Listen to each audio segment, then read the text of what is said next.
کی جو کہانی میں آپ دوستوں کے ساتھ شیئر کرنے جا رہا ہوں وہ ایک اسلامی بہن کی تحریر سے ماخوذ ہے۔ وہ لکھتی ہیں کہ کچھ سال پہلے جب گھر کے لیے باہر سے دودھ، دہی یا کوئی سالن منگوانے کے لیے امی جب کبھی بھی میرے بھائی کو بھیجتی تو ہاتھ میں ایک سٹیل کا ڈونگا یا کوئی خوبصورت سا برتن دیتی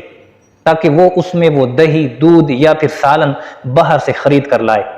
وہ کہتی تھی کہ اس میں دو فائدے ہیں، ایک تو سالن شاپر کی جراثیم سے محفوظ رہتا ہے کہ شاپر میں اگر سالن لایا جائے تو اس میں جراثیم لگتے ہیں، دوسرا سالن یا دودھ دہی کا پردہ رکھا جاتا ہے کہ آنے جانے والے لوگ اس کو دیکھتے ہیں تو اس پر نظر پڑتی ہے، یہ ایک طرح سے رزق کی بے حرمتی ہے۔ اسی طرح جب کبھی تندور سے روٹیاں لینے بھائی کو باہر بیچتی تو انہیں کپڑے کا ایک دسترخوان دیتی کہ بیٹا روٹیاں اس دسترخوان میں لپیٹ کر لے آنا۔ پھر اسی طرح وہ دوبارہ سے لاجک بیان کرتی کہ یہ ایک تو روٹیاں گرم رہتی ہیں، دوسرا شاپر کی جراثیم سے محفوظ رکھا جا سکتا ہے اسے، اور تیسری بات یہ کہ لوگوں کی نظر پڑتی ہے تو اس طرح رزق کی بے ادبی اور بے حرمتی ہوتی ہے کہ سر عام روٹی کو شاپر کے تھیلے میں لٹکا کر لانا یہ تھوڑا غیر اخلاقی کام ہے۔ اسی طرح جب کبھی ایک ہی محلے میں کئی سارے گھروں میں، بلکہ کچھ گھر تو ایسے تھے کہ پے در پہ بلڈنگز میں رہنے والے لوگ، کچھ سالوں پہلے کی بات ہے کہ بلڈنگز میں رہنے والے لوگ جو ہے وہ جو کچھ بھی پکاتے تھے تو وہ ایک دوسرے کے ساتھ شیئر کرتے، مطلب جو سالن جو جس گھر میں پکا ہوتا تھا تو ان کی کوشش ہوتی تھی کہ اپنا سالن کسی پڑوسی کے گھر ضرور بھجوائے، تھوڑا ہو یا زیادہ، اور جب بھی وہ بھجواتے تھے تو اچھے سے ٹرے میں رکھ کر، ایک پرات میں رکھ کر، تھال کی شکل میں، اور اس تھال میں برتن سالن کا یا روٹی کا رکھا جاتا، اس کے اوپر ایک کپڑا رکھا جاتا تاکہ اس کھانے کا پردہ رکھا جائے اور ایک احترام کے ساتھ یہ کھانا کسی پڑوسی کے گھر لے جایا جا سکے۔ کہتی ہیں کہ جب کبھی ہمیں اپنے والد صاحب کے ساتھ باہر جانے کا اتفاق ہوتا تھا تو میرے والد صاحب کی کوشش ہوتی تھی کہ وہ ایسے وقت میں باہر لے جائے تاکہ کم سے کم لوگوں کی نظر پڑے۔ وہ کہتے تھے کہ بیٹا جب بھی کبھی باہر گھر سے جانا ہو تو ایسے وقت میں جانا چاہیے تاکہ کم سے کم لوگ موجود ہوں۔ اس کی وجہ یہ ہے کہ لوگ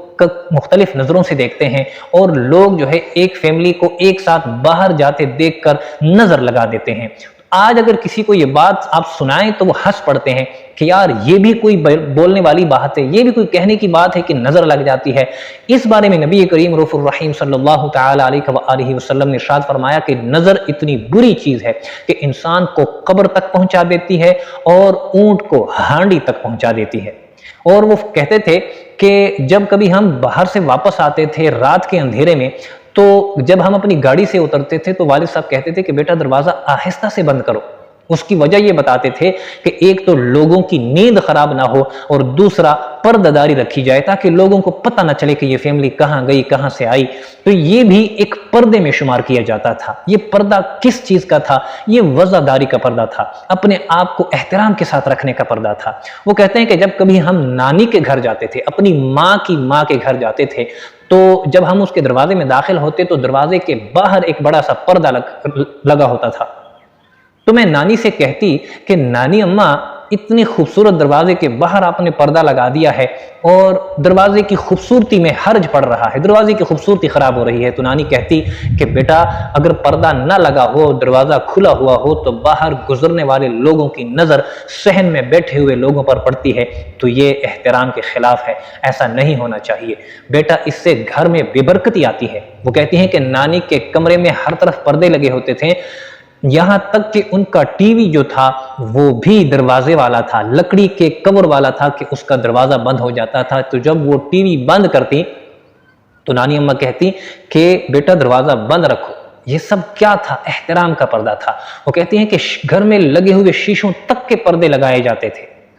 اور یہ سارا احترام، ساری پردہ داری کس چیز کی تھی؟ یہ وزاداری کا پردہ تھا، یہ مروت کا پردہ تھا، یہ ایک حیا کا پردہ تھا، یہ دوسرے مسلمانوں کے احترام کا پردہ تھا، دوسرے مسلمانوں کو کسی پریشانی میں نہ ڈالنے کا پردہ تھا۔ وہ کہتے تھے کہ باہر سے سبزی لانے کے لیے کپڑے کے تھیلے استعمال ہوتے تھے، وہ تھیلوں میں، کپڑے کے تھیلوں میں سبزی لاتے تھے کہ ایک تو شاپر کے جراثیم نہیں لگتے اور دوسرا جو بھی آپ گھر میں لائیں کسی کو پتہ نہ چلے کہ آپ کے گھر میں کیا پکا ہوا ہے یا آپ نے کیا بازار سے خرید کر اپنے گھر لائے ہیں۔ تو یہ ساری چیزیں ایک مروت تھی لوگوں میں کہ وہ اپنے آپ کا پردہ رکھتے تھے ہر چیز کا، اور آج کل وہ پردہ کہاں ہے؟ آج کل وہ پردہ ہماری عقلوں پہ پڑا ہوا ہے، آج کل وہ پردہ ہماری حیا والی نظروں پہ پڑا ہوا ہے، آج کل ہمارے گھروں سے آہستہ آہستہ پردہ تقریباً کوئی 70% پردہ نکل چکا ہے۔ لوگ بے شرمی کو اپنا رہے ہیں، لوگ بے حیائی میں خوش ہیں، لوگ بے حیائی کو اپنے گھروں میں لانے میں جھجک نہیں محسوس کرتے، لوگ اپنے گھروں میں کھلے بالوں کے ساتھ یا بغیر دوپٹے کے رہنا کوئی عام سی بات سمجھتے ہیں۔ بیٹی اپنے باپ سے نہیں شرماتی، بہن اپنے بھائی سے نہیں شرماتی، ایک بھابی اپنے دیوروں سے نہیں شرماتی، نہ تو ان کے درمیان کوئی احترام کا پردہ ہے، نہ جسم کا پردہ ہے، اور نہ سر پر دوپٹہ رکھنے کا پردہ ہے۔ یہ پردہ تو دور کی بات، ہمارے لوگوں کے درمیان تو گفتگو کا پردہ بھی ختم ہو چکا ہے۔ ایک بہن اپنے بھائی کے ساتھ ہر چیز کی بات کر لیتی ہے، ایک بھائی جو ہے وہ اپنی بہن کے ساتھ ہر طرح کی گفتگو کر لیتا ہے۔ شرم و حیا کا تو جیسے جنازہ نکلا ہوا ہے۔ ہمارے معاشرے میں بے اتفاقی، ناچاکی، لڑائی جھگڑے، بدتمیزی کا طوفان،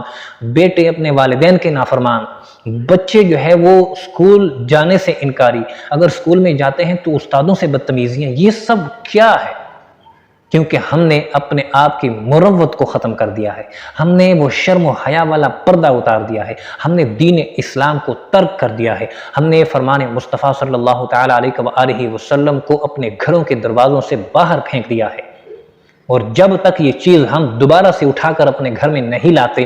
ہم کبھی بھی اس دنیا میں سرخرو نہیں ہو سکتے۔ سب سے پہلا کام اللہ کی اطاعت، دوسرا رسول اللہ صلی اللہ تعالیٰ علیہ وسلم کے احکامات کی اطاعت، تیسرا قرآن کریم کی اطاعت، اور چوتھی بات کہ حقوق العباد جب تک ہمارے درمیان نہیں ہوگی، ہم کبھی بھی کامیاب مسلمان نہیں بن سکتے، کبھی بھی ہمارے گھروں میں کوئی اچھی زندگی نہیں بن سکتی، کبھی بھی ہمارے گھروں میں اچھے دن داخل نہیں ہو سکتے۔ یاد رکھیں، بے حیائی اور فحاشی یہ انسان کو جانوروں سے بھی بدتر کر دیتی ہے، کیونکہ انسان کے پاس عقل ہے، وہ اچھے برے میں تمیز کر سکتا ہے۔ جانور میں یہ کچھ نہیں ہوتا، جانور کو صرف نفس دیا جاتا ہے، بس طلب ہوتی ہے، اس کو جس چیز کی ہوتی ہے وہ حاصل کرنے کے لیے نکل پڑتا ہے، لیکن انسان کے پاس عقل ہوتی ہے، اسے پتہ ہوتا ہے کہ کون سا کام کیسے کب کرنا ہے اور کس طریقے سے کس انداز میں کرنا ہے، یہ انسان کو پتہ ہوتا ہے۔ لیکن اگر انسان بھی جانور کی طرح بن جائے کہ اس کی جو مرضی ہوئی جیسے ہوئی وہ کرنے لگ جائے، تو جانور اور انسان میں کیا فرق رہ جاتا ہے؟ اللہ تبارک و تعالی ہمیں حیا اور شرم عطا فرمائے، اللہ تبارک و تعالی ہمارے گھروں میں حیا والی زندگی ہمیں عطا فرمائے، اللہ تبارک و تعالی ہمیں عمل کی توفیق